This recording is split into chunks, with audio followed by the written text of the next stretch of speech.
So let's start computing some probabilities. First, the scale of measurement. Probabilities are conventionally measured between 0 and 1, that's 0% to 100%, it's a percent scale. And what do the extremes mean? Well, if something has probability 0, it cannot happen. It's not that it's just unlikely, it's that it is impossible, physically not possible. If an event has chance 1, then it is certain, it must happen. In the sorts of situations we're going to be in, that means physically it absolutely must happen, not just that it is very likely. Now the word probability is rather long and we are lazy, and so we will use some notation. Events, the things whose probabilities we are going to calculate, are usually denoted by letters that are early in the alphabet, A, B, C, and so on. Or sometimes they are used in a way that shows what the event means. I'll come to that in a moment. But this notation is read as the probability that A happens. And even that is fairly long. So we say probability of A, chance of A. And when I write, I won't be terribly formal. I might write P, coin lands heads, the chance that the coin lands heads. And if I'm not feeling energetic, I might write simply P of heads. Or if I really want to move along, P of H, capital H, to remind me that it's heads. What is going on here should be clear from context. However, it is worthwhile to note that coin lands heads is clear when there is one coin being tossed once. But the minute you have more than one coin or more than one toss, then P heads, PH is not entirely nailed down, and it will be a good idea to read statements very carefully to learn exactly what's being talked about in the notation. I'll try to avoid notation as much as possible, but some things are just faster to write down if you can use a little bit of math notation.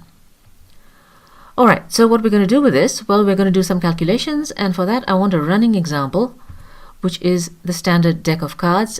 Every culture uses a deck of cards that looks pretty much the same, and every culture has its own names for it. I'll give you the names we're going to use. There are 52 cards in the deck. These 52 are 13 cards in each of 4 suits. The suits are these pictures: hearts, diamonds, spades, and clubs. Hearts and diamonds are red, spades and clubs are black, so you have 26 red and 26 black. Now, within each suit, there are 13 ranks. There's the ace, then 2 through 10, jack, queen, and king. And the ace has just one of these symbols, it's the number 1. And the jack, queen, and king are face cards. They have faces on them. This is typically something like a prince, that's a queen, and that's a king. And this usually has a mustache for some reason. All right. So what we're going to do is we're going to start talking about conditions that cards satisfy, just to get used to looking at events. And so if we look at the cards that satisfy the condition ace and heart, well, how many cards are both aces and hearts? I think it's only one. I believe it's the ace of hearts. It's got to be a heart, so it's got to be one of these, and it's got to be an ace. Well, there's only one of them. So it's the ace of hearts. If you look instead at which cards satisfy the condition ace or heart, now it's a bigger set. I counted 16. How did I count 16? Well, hearts are fine. How many of them are there? There are 13. So there are 13 of these. But then I'm willing to accept a few more. I'm willing to accept the other aces as well. So there's the ace of diamonds, the ace of spades, the ace of clubs. 3 more. That's 16 cards. And part of the reason for looking at this now is to note that when you ask for something that is an ace and a heart, you are being rather picky. You are not satisfied with just an ace, you are not satisfied with just a heart, you have to have both. And the minute you start putting more conditions on your event, I want this and that and that and that, the number of outcomes that satisfy your conditions gets smaller. You want cake, and you want ice cream, and you want a holiday in a tropical paradise. Well, you know what? You're just less likely to be satisfied. There's a life lesson there somewhere. Whereas if you're a nice easygoing person who'll accept a card that's an ace, you'll accept a card that's a heart, either or, it doesn't matter, then you've got lots of cards that are going for you. And indeed, if I were to accept an ace or a heart or a diamond, then not only would these 16 cards work, there would be another 12. It would be the 12 diamonds that are left because I've already used up the aces.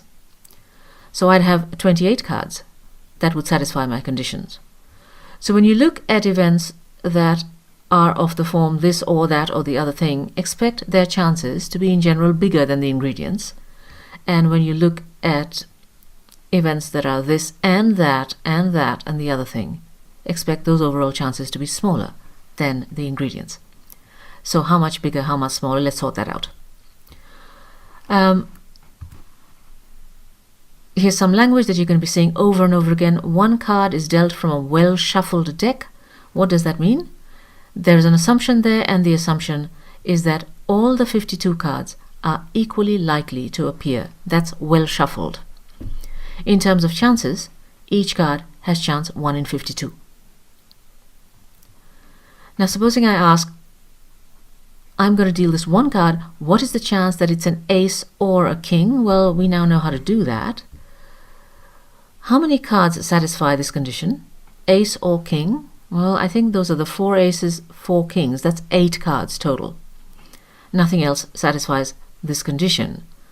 How many cards do we have in all? We have 52. They're all equally likely. The chance is 8 out of 52. It's just the proportion of cards that satisfy this condition.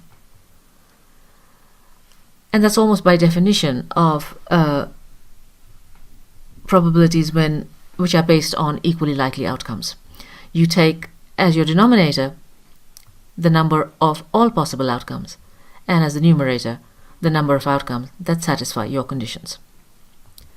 And that's great. And we've already observed that this is the proportion of cards that are either aces or kings. And surely that can be calculated in a different way. You can calculate that as the proportion of aces plus the proportion of kings. Can we? Does it work out? Well, the proportion of aces is 4 in 52. The proportion of kings is 4 in 52. When you add up, you get 8 in 52, and I get to get a little green check mark like you get in edX. That is the right answer. That's lovely, but I know some of you have noticed that this method is not going to work if instead that single card is to be an ace or a heart. If you want the chance that it is going to be an ace or a heart, well, how many cards satisfy this condition? We just worked that out. It was 16. There were the 13 hearts, and then there were 3 more aces. There was the ace of diamonds, the ace of spades, and the ace of clubs. 16 cards out of 52, we should get 16 out of 52 as the answer. But if we try the method that we used before, and we simply add the chance that it's an ace to the chance that it's a heart, then we'll be adding 4 in 52 and 13 in 52, and we'll be getting 17 in 52, and that is too big. And why is it too big? That's right, it is too big because you have counted one card twice. You have counted the ace of hearts as an ace, and you have counted the ace of hearts as a heart. And you've made an error, and the error has a name. And the error is called double counting. This is exactly what you've done. You've counted the ace of hearts double. Alright, so you messed up. But one of the great things about understanding an error is that then you know how to fix it. So to calculate the chance of getting an ace or a heart, we'll do what we did to start out with. Add the chance that it's an ace to the chance that it's a heart, but then correct for the double counting. We will subtract once the ace of hearts. We've added it in here, we've added it in here. We take it out once, then it's left only once. And this should be the right answer. Is it? Well, let's see. The chance that the card is an ace is 4 in 52. The chance that it's a heart is 13 in 52. The chance that it's the ace of hearts is 1 card out of 52 cards. If you put all of that together, what have you got? You have got your green check mark, 16 in 52. Now you have to be careful to subtract off this overlap, the ace of hearts, exactly once. If you subtract it off both times, then you will lose it. You want it just once. That's what this method does. It has a name. It's called inclusion-exclusion.